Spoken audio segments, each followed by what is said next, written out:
welcome all. Thank you, Alex. So welcome everybody if you've just joined. My name is Nora and I'll be moderating the session this morning. I'm going to share my screen now and we are just going to take a quick look at the agenda for the morning. So this is a webinar that is addressing the new call in partnerships for creativity in the fields of youth and school education and adult education. The agenda for this morning looks like something like this. We're going to go through the aims of the session. We're going to take a look at who's in the virtual room with us here this morning, because I think there'll be an opportunity for networking and a little bit of inspiration from each other. We're going to explore the concept of creativity and what is it that the Commission mean when they put out a call for creative partnerships. We have Anna here from the Gaiety of Acting, who's going to share with us a case study on how they're using Erasmus Plus funding to develop creative initiatives. Denise is here from Lergus and is going to give an overview of the call and the more technical elements we need to consider. And then I'm going to facilitate a project ideas development session, and that's why you're invited to bring pen and paper, where we're going to guide you through stepping stones and key things you need to consider in developing an application form. And we're going to close out with some additional information and next steps for those of you who plan to develop an application under this funding call. So we're going to use Mentimeter for the who's in the room part, and I want to say a couple of things. We have you all on mute. Please use the chat button if you have any questions for any of the presenters as we go, and we'll respond to the questions as we go. And the session has been recorded and it will be made available to yourselves and to others who couldn't join us this morning afterwards, so bear that in mind as well. So the aims of this webinar: we want to showcase how European projects can have the ability to support high quality, inclusive projects linked to all aspects of creativity in these fields. We want to provide you with some examples of projects that equip young people, pupils and adults with the necessary tools and competences needed to come up with creative and innovative solutions to face issues in their local communities and international communities, of course. We hope to showcase skills development and competencies that reinforce creativity, as well as that boost quality, innovative and recognition of youth work, adult and school education, and provide a clear understanding on the potential of creativity for change and how this can be applied to your organisation. So this fund hopes to be able to support organisations in these areas. So if you wouldn't mind pulling out your phones, you can see there on your screen, if you go to menti.com and use the code 4919944, you will be presented with the question, what county are you in this morning? Just to get a sense of where people are dialing in from.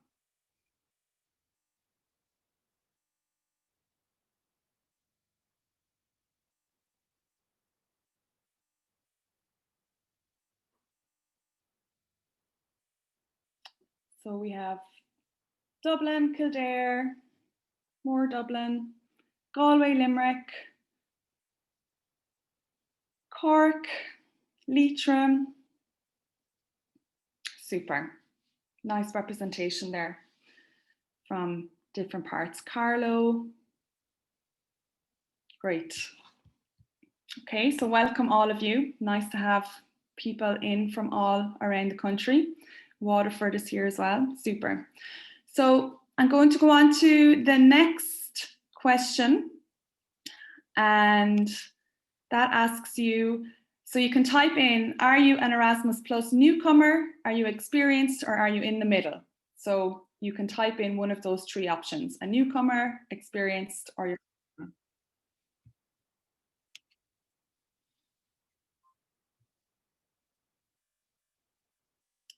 So as anticipated, we have quite a varied group here with us today. So some of you will be newcomers, and this will all be very new to you. We have experienced practitioners in the field, experience in initiating and implementing Erasmus Plus projects, I should say. and then a few of you consider yourselves in the middle as well. So we'll bear that in mind as we go forward, that we are at different various levels. And then the final question for you in this round is, what type of organisation are you? So just in one word, are you adult ed, are you arts-based, are you schools, are you youth?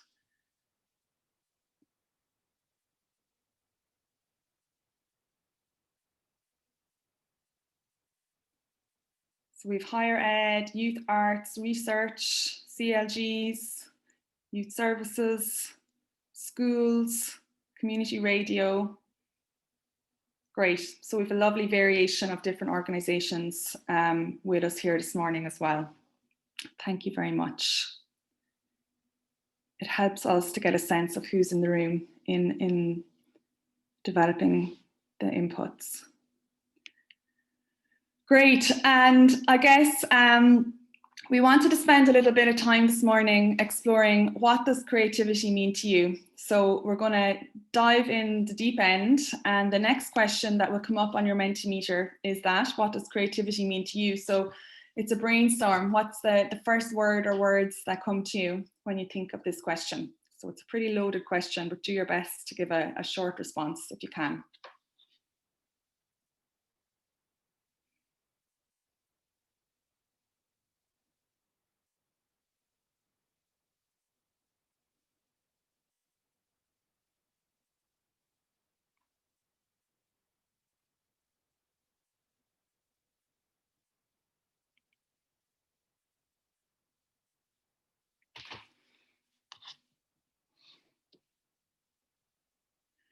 Super.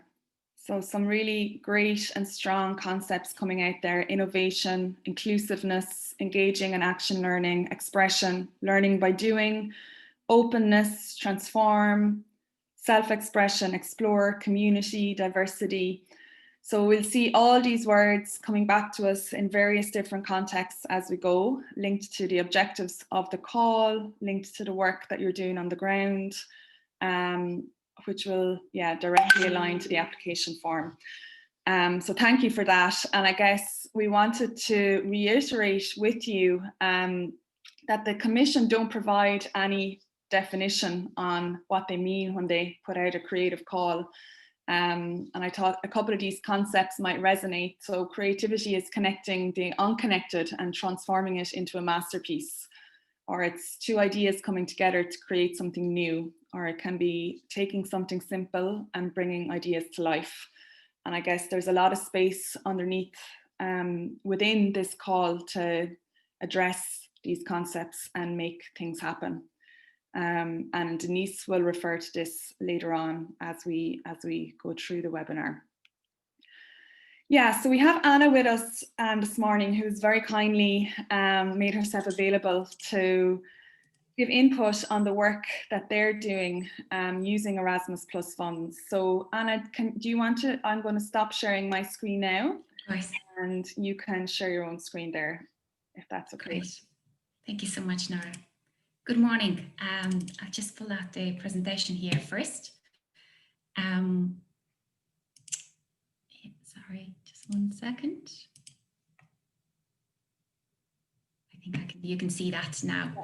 Good morning. So my name is Anna, and I'm the Education and Outreach Coordinator at the Gaiety School of Acting. And I've been involved in writing applications, but also developing the concepts for many creative approaches in KA2 projects. And I'm so pleased to be here with you today. I think it's a very important call, and I think especially considering the current climate.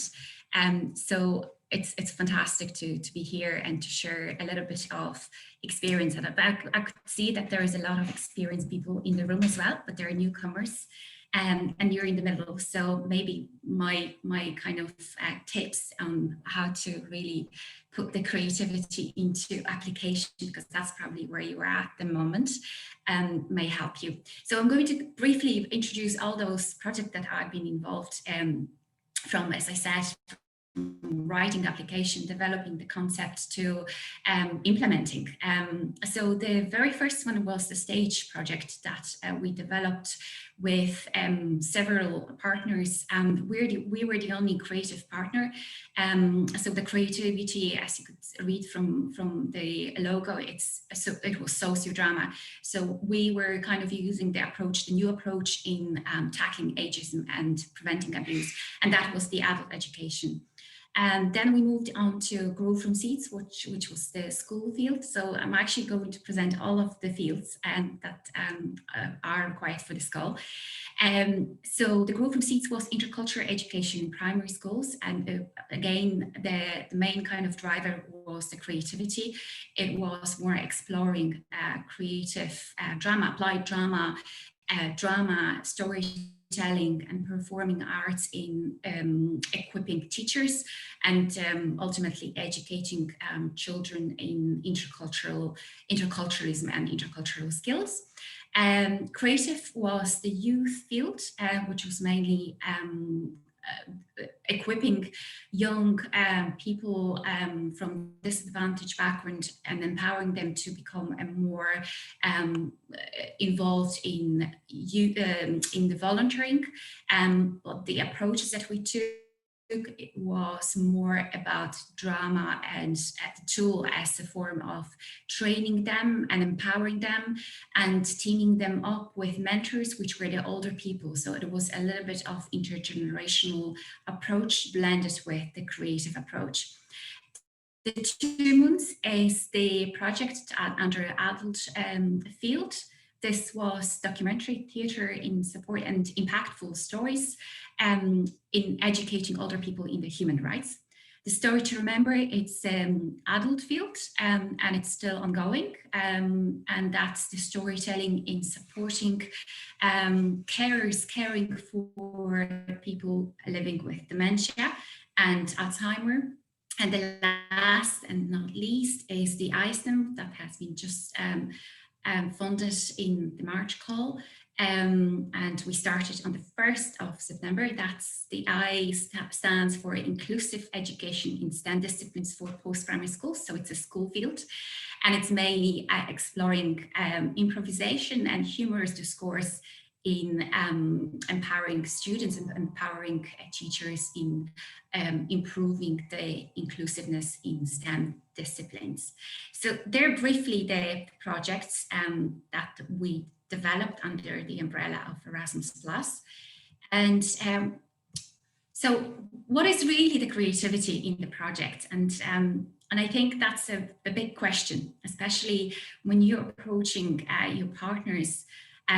You have an idea and the concept, and not necessarily they all are from the background of creativity. So when I started working on the ISTEM, which was really improvisation and humorous discourse, and I was approaching partner like TCD and University Applied Science in Helsinki, they kind of we're not sure what I was really talking about and how this really can apply to specifically in teaching in post-primary schools in the STEM disciplines. So I heard very often this, say that again. So it's not only partners, it's even my own mother. She often asks me, so what is really that you do there? So what I'm going to do, I'm going to play you something, and probably you really relate to that quickly. I'm going to play you, it's the sentence that has been disordered by the computer. So when you hear that, you probably will try to figure out what it really sounds like. So if you, maybe there will be some guesses there, but I'm going to try to play now. Hear that? No? No, oh, sorry, okay.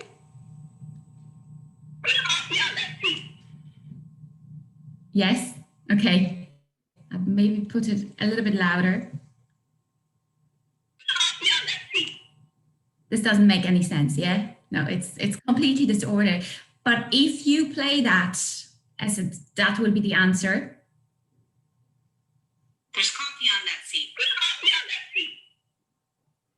So when you play it back, that disorder, it's starting making sense. So this is really the creativity.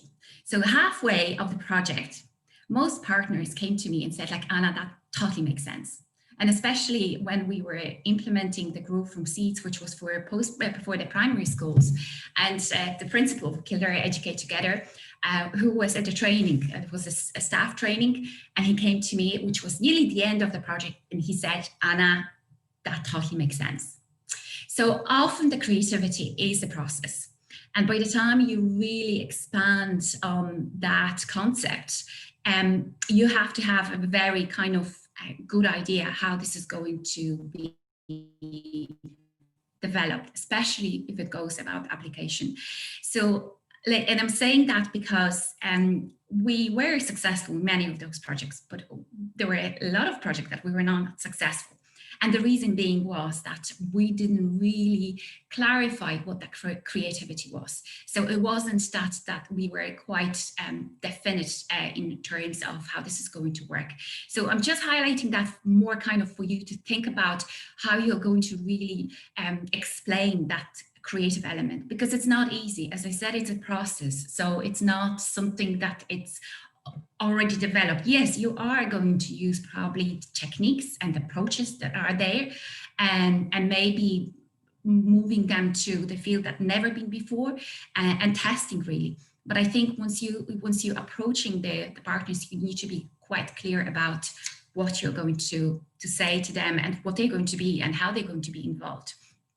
Just moving on, what I was trying to do in this presentation to make it more kind of relevant to you, because you're at the moment at the writing application. So this means like for you really that assessment and scoring is the main thing. So I tried to link those 4 headings: the concept, creativity, innovation, target group, which is needs analysis, team and partners, your partners, and impact and dissemination, with the assessment and scoring. So the first one is the relevance to the field. So it's 30. It's the mark of 30 points, I think. As far as I remember, that's the same. That applies the same. So that relevance is really the concept and the creativity and the innovation, and your target group.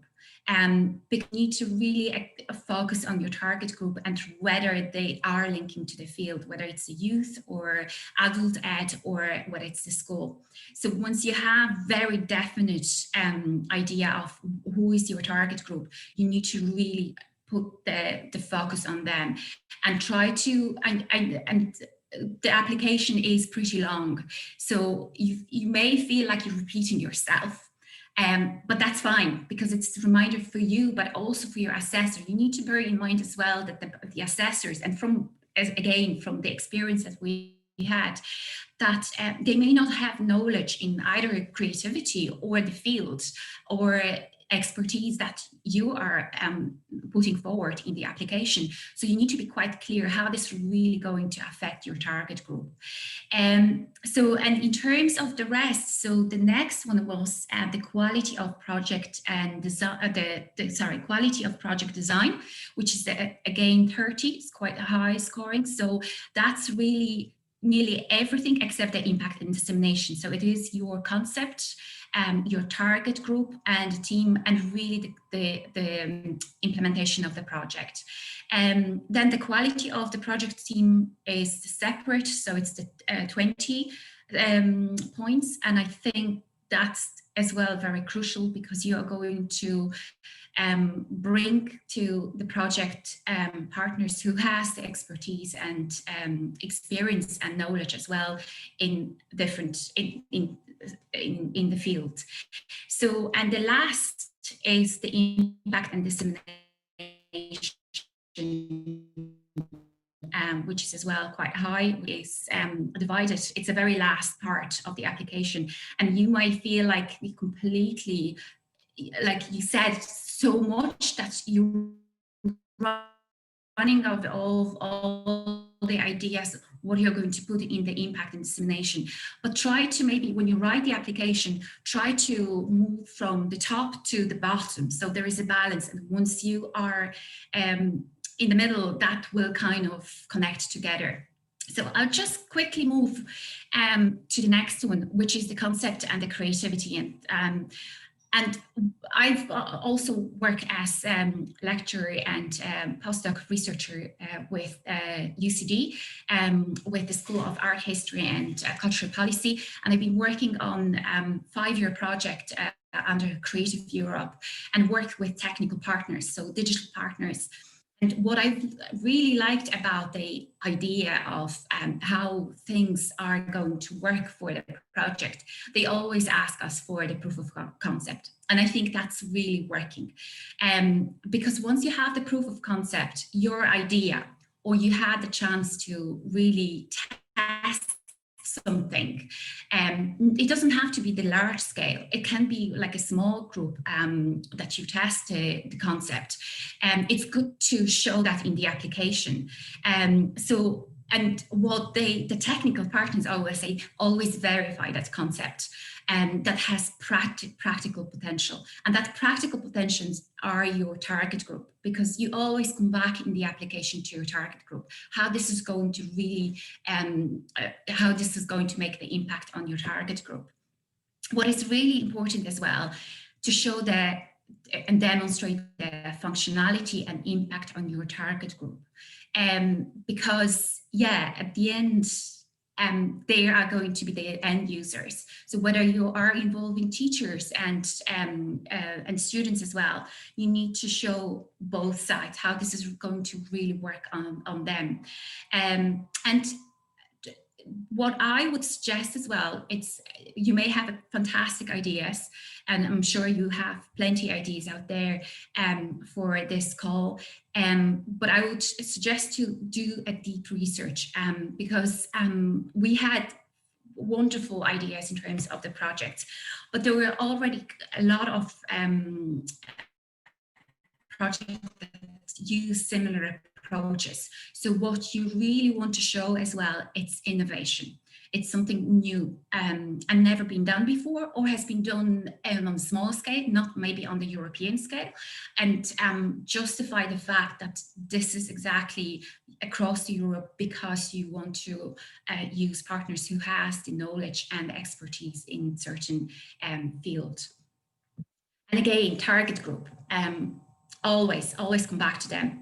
Throughout all your application, especially when you have that implementation section, it's so important to really look at the target group. And this is actually the picture from the creative, the youth field. We approached it, it was the project that was coordinated by a fantastic idea, but I kind of thought it's great, it's intergenerational education, but it's also using the applied drama. We never tested before, and I really want to see what the target group thinks about it. So I went, because that was the time when I was working with national project for schools, for post-primary schools and youth reach centres. So I approached the Sherrod Street Youth Reach Centre, and I set up the focus group. And believe me, they were the people that they told me exactly how this is going to work for them. And with that, came back, provided the feedback, and we really created something very unusual. And throughout the project, we worked with the Youth Reach Centre, and we were running a couple of testing workshops with them, and they were fabulous to interact and really to provide us with the feedback. And this is something really nice that you could actually put in the application, that you are going to involve them from the first day of your project. And whether it's the small thing, whether it's like even designing the logo, and actually the logo that was designed for Grow from Seed was designed by pupils of primary schools. So it's something that it's really giving them the ownership, and that's really, it's a strong point when you show that involvement of your target group. And the creating the team, and that's really the the get-go for you to start a project. Once you're successful, you need to rely on strong partners, and not only on their expertise and knowledge, but they are fully involved and equally responsible for all the tasks that you are going to work on in order to develop all the outputs.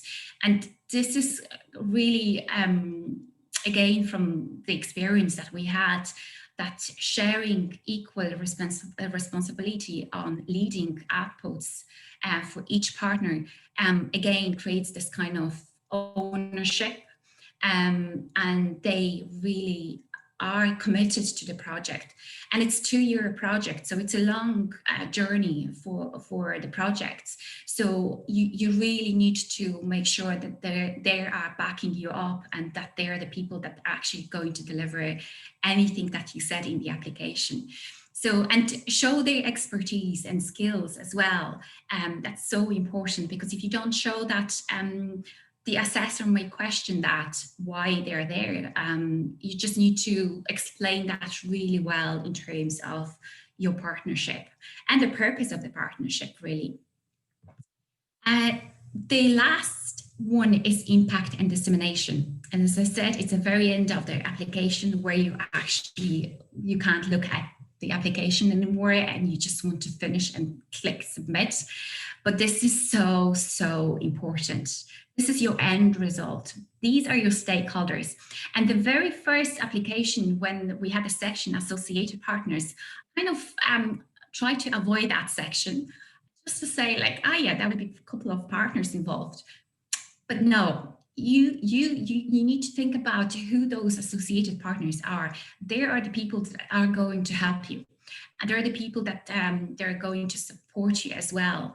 And whether it's through peer review or informal focus groups, or if they are going to set you up with the target group directly, that it's outside of the partnership, it's always a great way of doing that and showing in the application that there will be a couple of associated partners. And again, if possible, try to involve them and show that in the application as well, that you're going to involve them in early stage. It doesn't have to be formal. It doesn't have to relate to any of your activities. It's just this kind of more informal activity that you are going to keep them in the loop, and they are going to be there for you and for the project. And ultimately, they will turn up for your conference or for your seminar, and they're going to be the people that are going to stay with you. And on the example of the Grow from Seeds, for example, we involved Marino Education Institute and as well Maynooth University, because they were our primary school teachers, potential future primary school teachers. So by the time when we finished the project, they graduated. So we were able to test a couple of workshops with them, and they really supported us at the end. We were able to run additional workshops that were not even in the application that we proposed that we're going to run them. It was on top of what we said that we're going to do, but that impact is so important. So try to work it out in terms of even numbers and even in relation to how they are going to be involved. And think outside the box, which is the main thing. And it's not only on the level of application, it's afterwards. And I'm just showing that image just because we were in the actually we were nearly at the end of 2 months. Our output was to send people that we trained in reading the stories of older people, that were showing the infringement of human rights of older people. And they meant to go directly to radio stations. That didn't happen because we were in the middle of pandemic. So what we tried to do, we trained them first in how to self-record, how to self-tape. They were non-professional actors, they were volunteers, because that was the concept of reaching out to wider community. And they did amazingly. And they have been trained by us how to read the monologues, and all those monologues, they were played on the radio station. So that's how you need to be as well, flexible. But that's the project really when you started implementing it. So that's really from me in terms of creative approaches. There was a lot, but I wish you the best and the good luck in terms of writing application. And if you have any questions, like, feel free to ask me, or maybe to ask Nora or. Anna, thanks a million. Super insights there and advice, and your energy is quite inspiring, I imagine. Yeah, there's a lot happening there that we didn't even touch on. So yeah, I'd ask people to feel free to put any questions you have for Anna in the chat, and also if you unshare your screen, Anna, I'm going to post yes, sorry. A little slide, and just take a moment now to let Anna's words sink in, and perhaps some of it has resonated, or perhaps there's language that's similar to language that you use, and just jot down some notes for yourself on, is there anything you heard in Anna's case study that might inform the development of your own ideas, and pay particular attention to relevance. So have a think about how your ideas connect to the Erasmus Plus objectives. Now, if you're a newcomer, that won't make much sense at the moment, but just see is there any words that you can write down there. And how do your ideas connect to the relevance of your organization and to the learners or participants of your project? So, Nora, sorry to interrupt. Just one or two people said your sound, if you could maybe raise it up a bit, honey. Thanks. Sorry, I have to shout, I think. And sorry, there are a couple of questions in terms of, I think, the project partners. Is that correct? Yeah. Yeah, I was just about to say to you, Anna. Oh, yeah. Do you want me to answer that? Yeah, they want to find out how you found these wonderful partners. Yeah, that's the biggest challenge, really. And this is the first part of struggling in terms of say that again. So I think when you are at the level of research and developing the concept, this is where you start looking what certain partners have done and what you're really missing in that. So if you were the creative lead partner,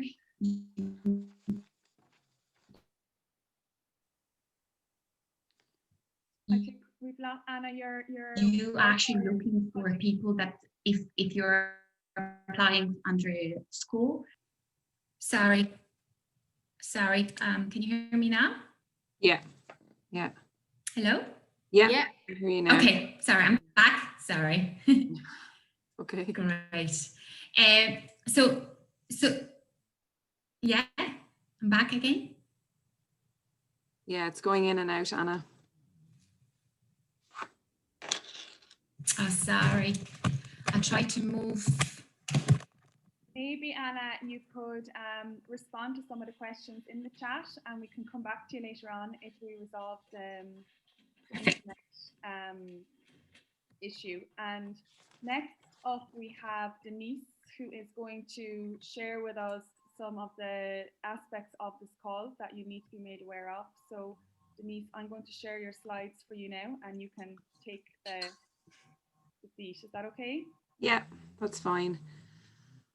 I suppose I'm always love hearing Anna talk about her projects, just to say that from the beginning, and we're just so lucky to have her because she really is such an example of how you can have a creative partner and how a creative partner can work really effectively into education and training and youth fields.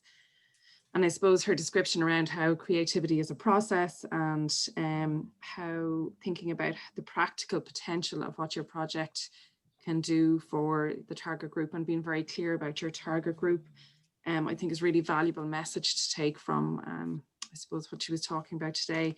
And she just brings that insight in terms of thinking about your project in terms of relevance. So your target group, the field under which you're applying, thinking about the creativity call and how it connects with education, training and youth, thinking about your design, and most importantly, your team. I mean, having a good team around you, not lots of partners, you know, 3, 4 valuable, good partners is better than having a lot of use, you know, a few partners that are less useful. And thinking about impact as well, and that whole challenge of actually doing the application form. She's right, you do have to think about your impact alongside your relevance and your needs, because they connect together. So when you're writing your application, do bear that in mind. So don't leave it till the last, till last. So I'm just going to talk a little bit about the creativity call. We did talk about it at the very beginning in the application workshop. The specific call itself is, you know, an initiative by the EU to respond to COVID. So it's a part of a range of initiatives across education, health, the economy, etc. And this was the call. This is how it manifested itself in Erasmus+. So we have these 2 additional calls. One for digital readiness, and it's targeting specifically school, vet, and higher ed. And the one we're talking about today is targeting youth, school education and adult education. So to be really clear what field you're applying under, and how you know, your project relates to the field of youth, school education or adult education, depending on where you're situating your project. What it's aiming to do is engage organisations across these fields with those in the creative and cultural sectors. And Anna's presentation today really illustrates the potential of that. And I suppose we welcome this type of call. It's something that's really good to see, that you know, there's an emphasis placed on the potential between the creative and cultural sectors engaging in a partnership with education and training. So in that way, it's the cross-sectoral cooperation between these 2, I suppose, the field of the creative fields and grassroots organisations. And Anna talked a lot about, you know, the local and the grassroots organisations engaging with your target group from the beginning of your project, is very much a key part of this call as well. And also it's aiming to equip young people and adults with tools and competencies to come up with creative and innovative solutions to current challenges. And they're doing that already in the existing programme in other calls. But it's really to place emphasis on creativity, and it's how it can be contribute to innovative solutions, and also how it can bring opportunities in this current environment. And I suppose with that, then it's really thinking about how this can support the recognition and innovation within youth work, the potential of youth, and also supporting the recovery and resilience of the cultural and creative sectors, which we know have been hit so hard by this pandemic. So in terms of then the actual types of activities they want to see in a creative strategic partnership, they have given a list of what they'd like to see, what they mean by this. And I suppose Anna talked a good bit about what this might mean. And also she made a good point about doing research of other projects that have worked in this way to get ideas about what is possible and what has been done before.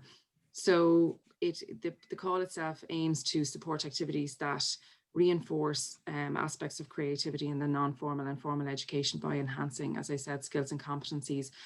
But it's also looking at accelerating the digital transformation and use of digital means and how we consume creative products, how they're created, managed, disseminated and accessed. And we've seen that under the call with the virtual, or not under the call, under the COVID, with, you know, virtual galleries and exhibitions and things like that have been going on. So it's to see more this happening through projects.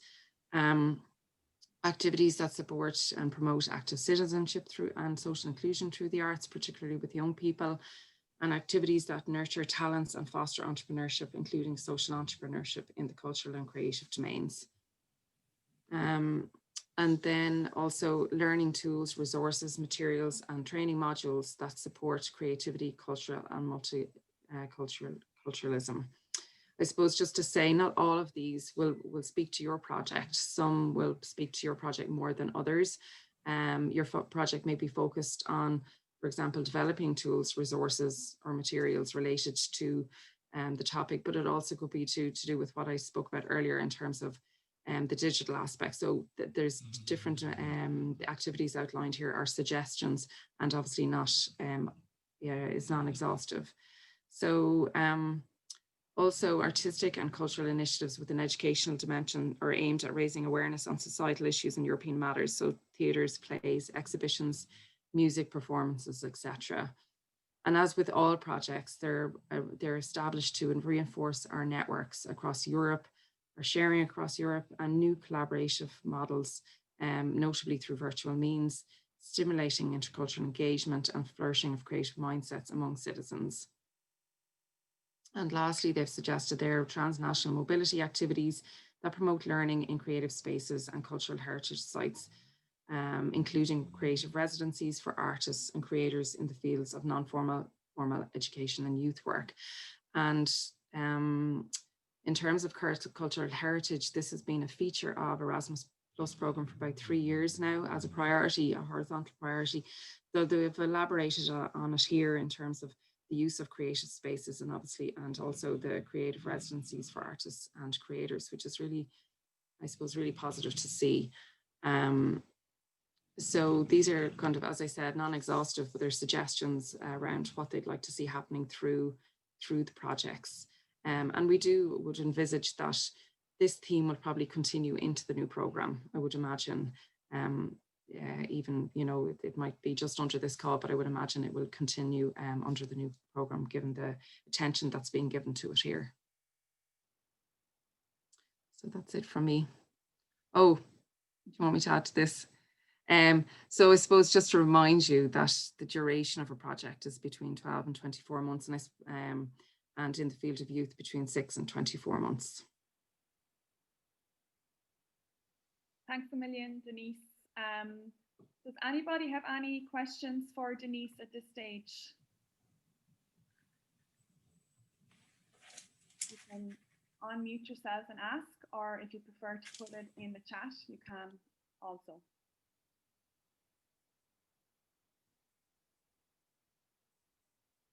Okay.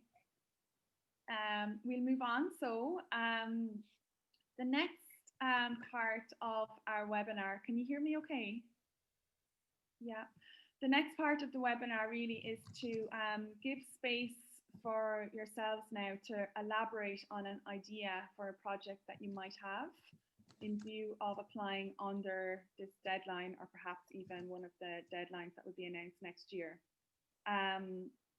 So this is where we invited you to bring a pen and paper, and this is a really basic process, but it allows us to tap into the key things you need to consider in developing an application form. So I'm going to share my screen again, and what I'll be asking you to do is develop a flower. At the end of the activity, your flower will look like something like this, your own version of something like this. And we're going to start with the basics of the values that will be embedded into the foundations of this project. So at the very bottom of your sheet, I invite you to draw some little seeds and list some of the values that you know will be embedded into this project. So just spend a moment doing your own little sketch. And if there's any questions, please feel free to ask. So what values do you hope that this project will promote? Or what are the existing values that are embedded in your work?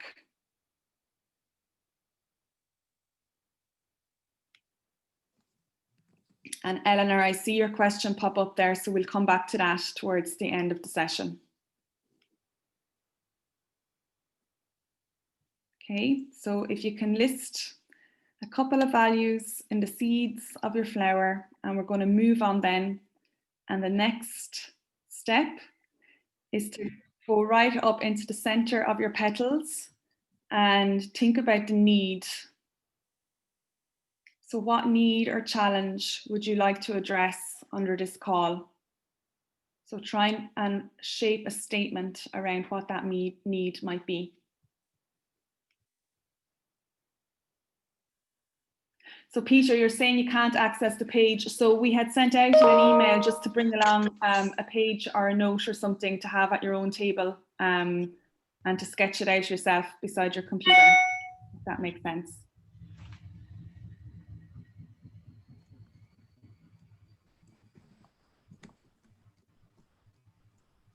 So just spend this moment trying to formulate a statement that will state the need or the challenge that you would like to address under this call.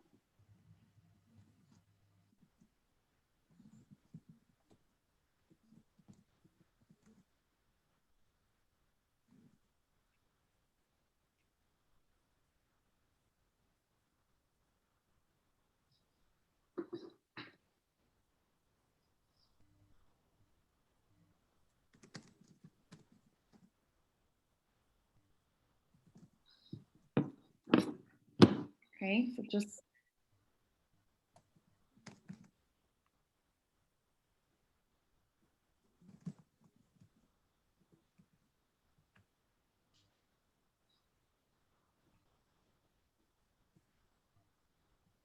okay, so the next step, we're going to look at the stem, and the stem represents what strengths can you bring to a partnership. So what are you already good at doing? Perhaps it's in project management, admin, application writing, perhaps it's in the methodology, perhaps it's in the creative process.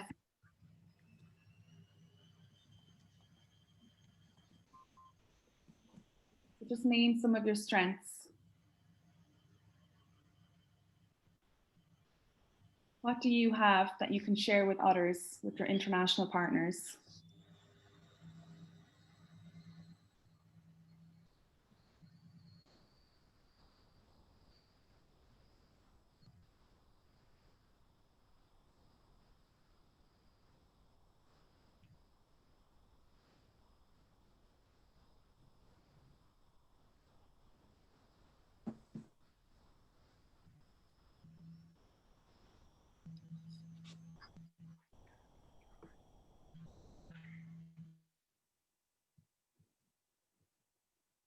Okay, so we're going to fly through this, but it's really just a brainstorming session.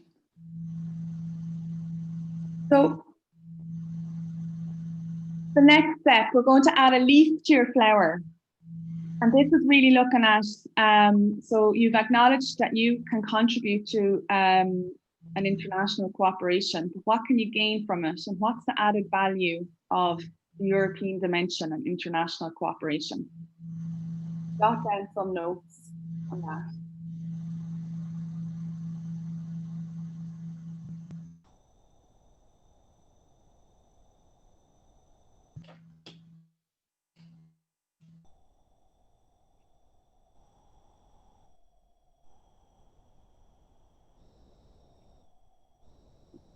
Just double check everybody that you're on mute if you can, please, because there's a little bit of background coming through.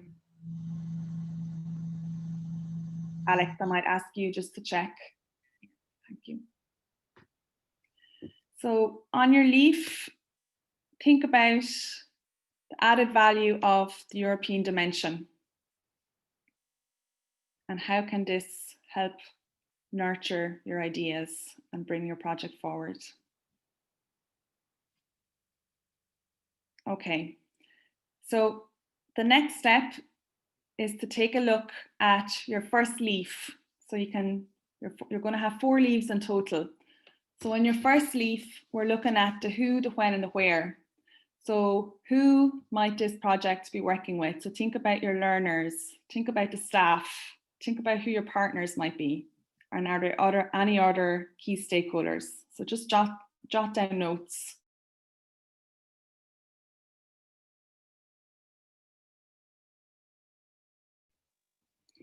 think about a potential timeline. So we need to make sure that the timeline of this project is within the funding rules. So think about when this project might take place.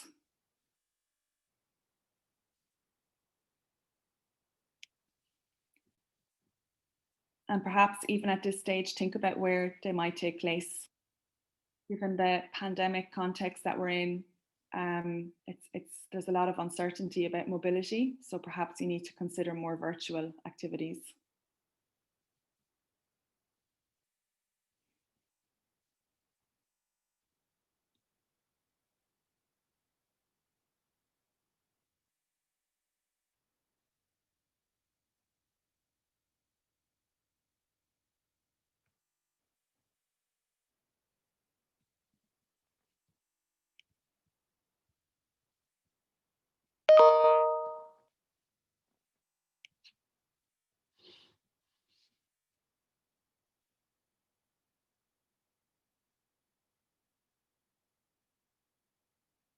Okay, so we're going to move on to the second petal.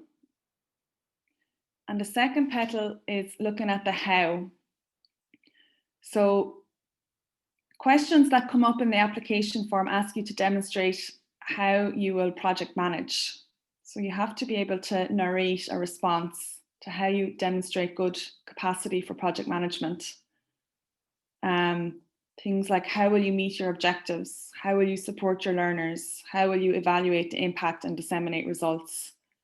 So Anna has already touched on this in the context of an application form, but maybe just spend a moment thinking now about what can you bring to a project that evidence a good capacity for project management.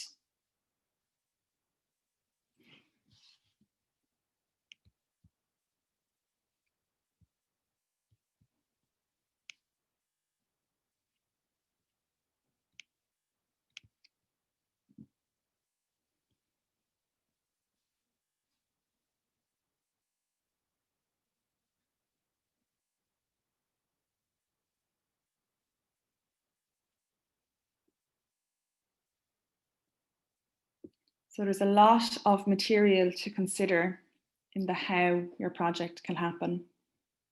And we're not going to be able to touch on all of this now, but it's just to prompt your attention to this area.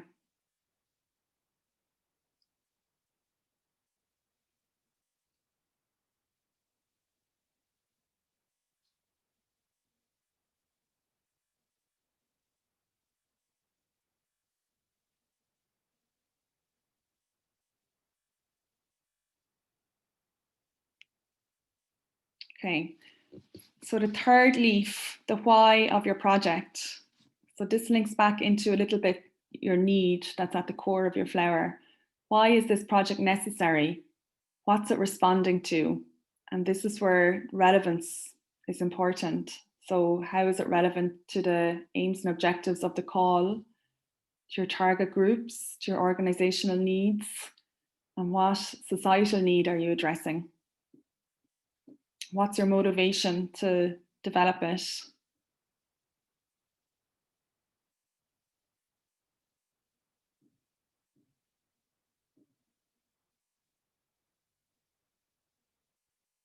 What policies and strategies in your field does it connect to and respond to?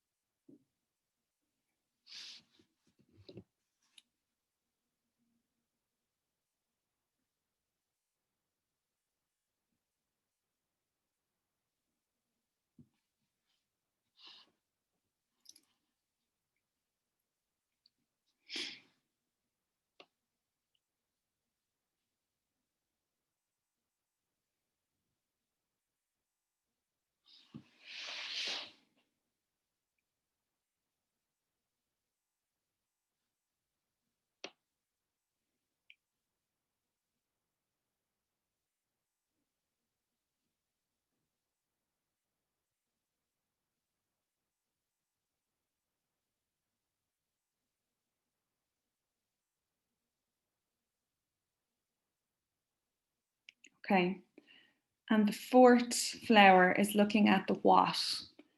So What kind of outcomes do you expect? Can you write down a couple of ideas around expected outcomes? What kind of methodologies would you like to use? You could think about the expected impact. What's the expected impact of this project? What are you trying to achieve?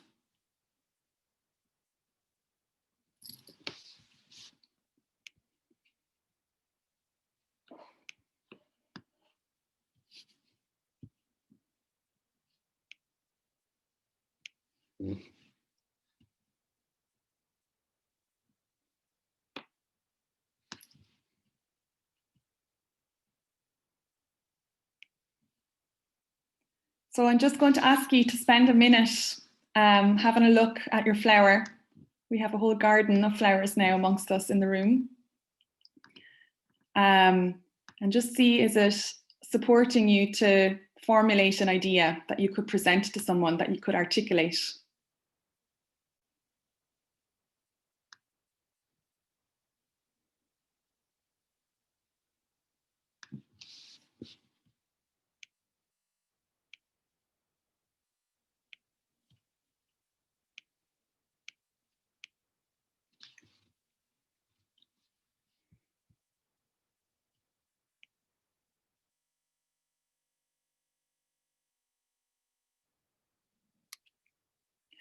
And we were going to invite somebody to share their flower with us and to share their idea, because we believe that the sharing of the ideas will inspire and encourage others as well. And there's a peer support network. So would anyone be brave enough to hold their flower up to their screens and talk us through the idea that they have in terms of developing an application?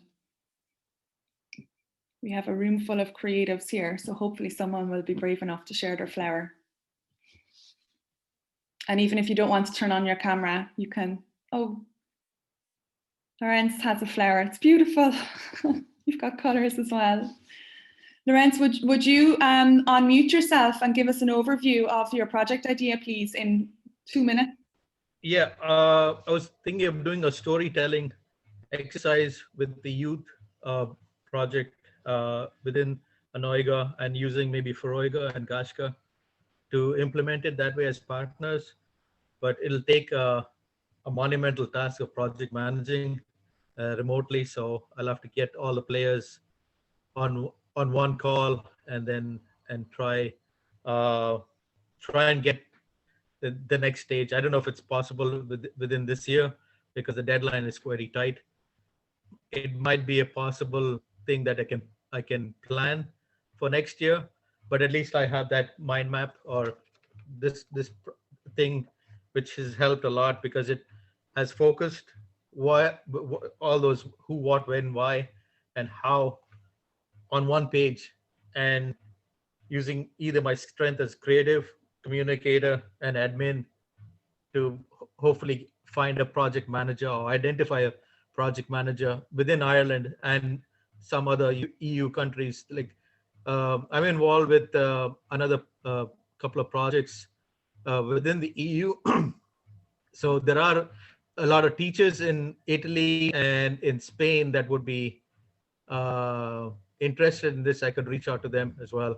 It might take a lot longer than a couple of weeks. So I'm going to be realistic and say I'll plan it for next year, definitely. But I'll be in the communication loop. Thanks. There are some resources around partner finding with you, and there will be more deadlines next year. So but your flower is the starting point. Stick it up on your wall, and it can. Cheers. And I think you make a good point as well. Like, this is building blocks for next year, so it's starting. So this isn't wasted time. You know, even if you don't apply under the 29th of October, you know, we would expect this theme will probably continue, and it's work for next year. Yeah, I think the digital education thing is going to be a lifetime sector that we'll all have to, even till we retire or even beyond, to keep learning by doing. So thank you. Thanks a million, Lauren. Any other volunteers willing to share their ideas?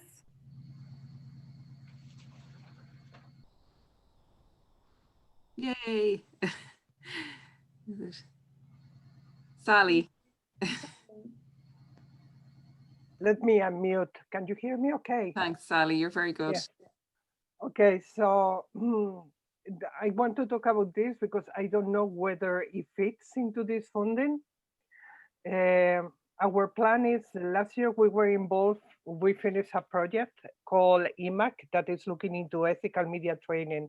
Basically created a online resources, a course that could be delivered by trainers to promote the creation of more inclusive media content. Okay. The problem is now with COVID-19, no one can organize face-to-face training. Okay, so our idea was actually to use these materials, adapt them so you could create an e-learning tool. So basically, it will be a very clear structure of how you can, as a learner, engage with the training online on your own time.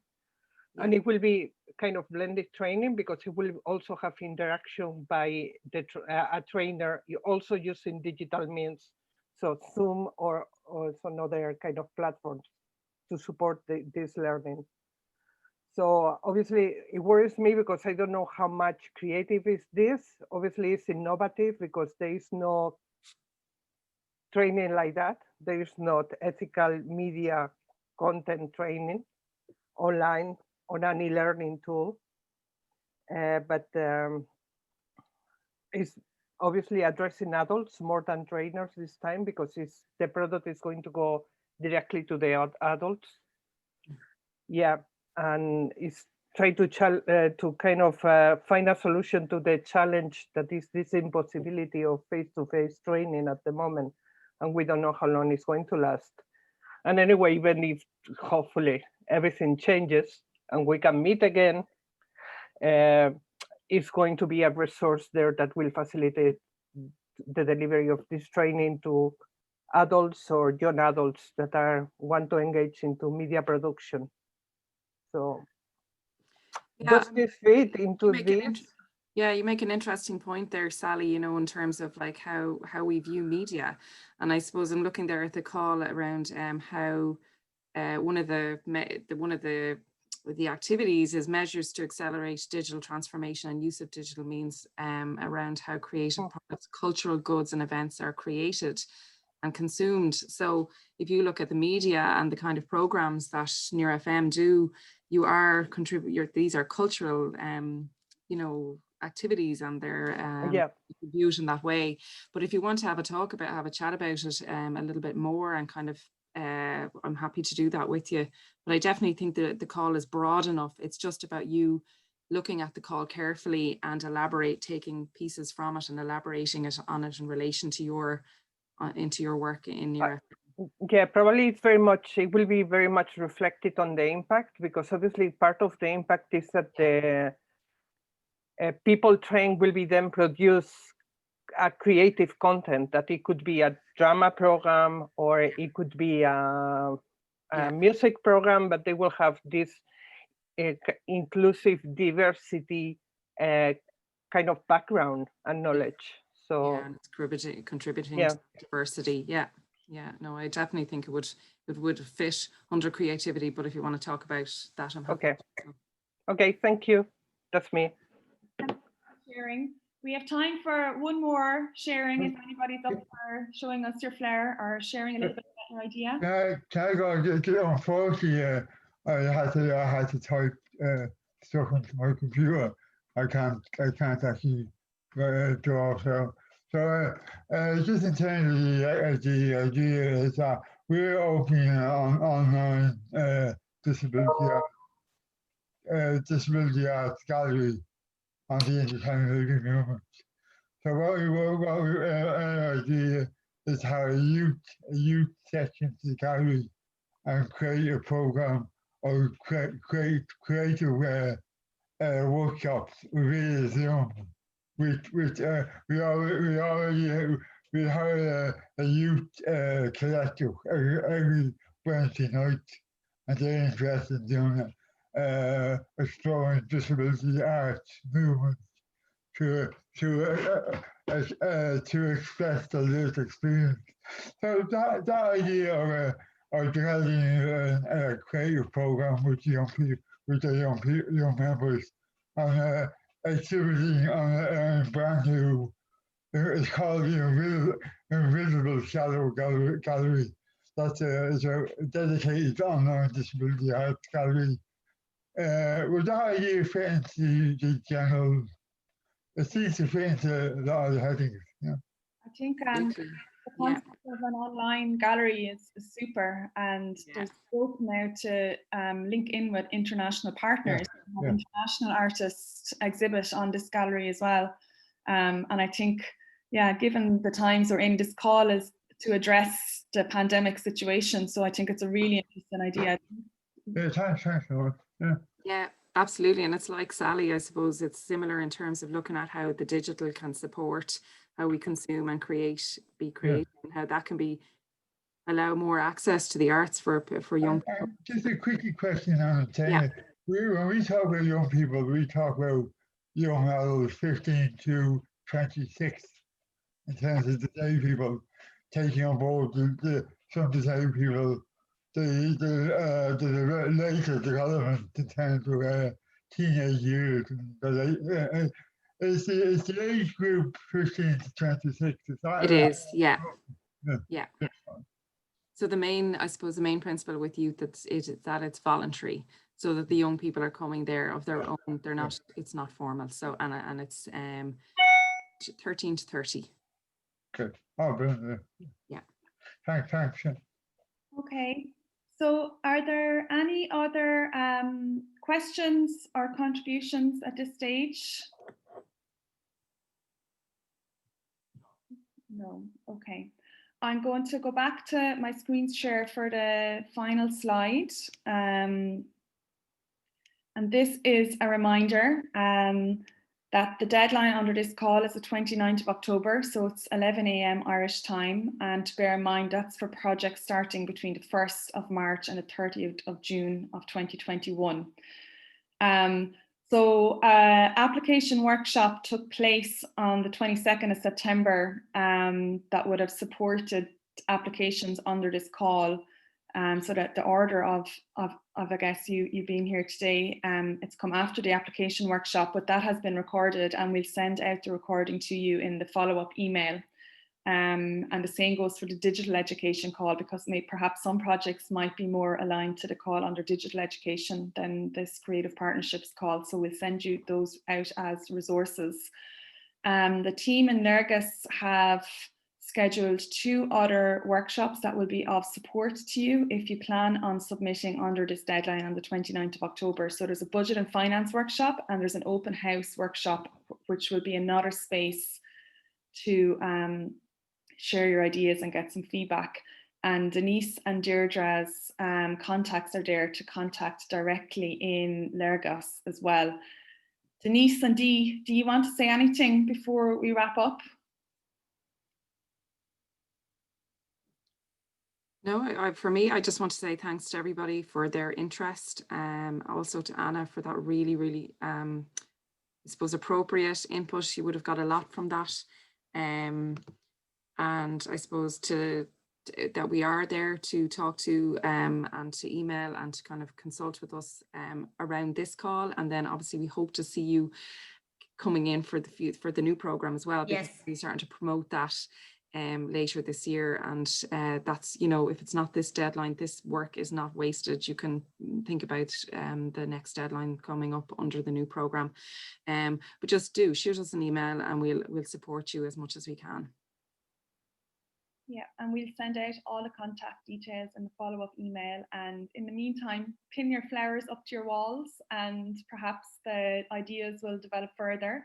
And no doubt the seeds will scatter maybe into the new program next year, if not under this deadline. So that's it. We had given ourselves an extra bit of time beyond the hour for a chance to share and ask questions. But I think we've done everything we need to do. So we'll close out there if that's okay with everybody.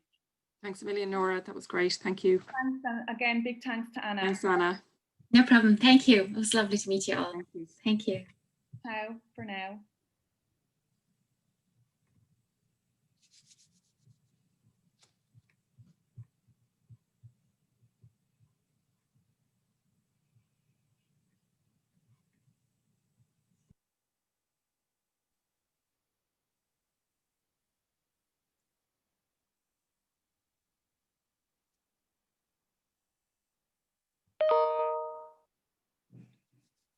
That was great, Anna. Thanks so much. Yeah, Anna. So I can just stop the recording if you want to, Alex. Hmm?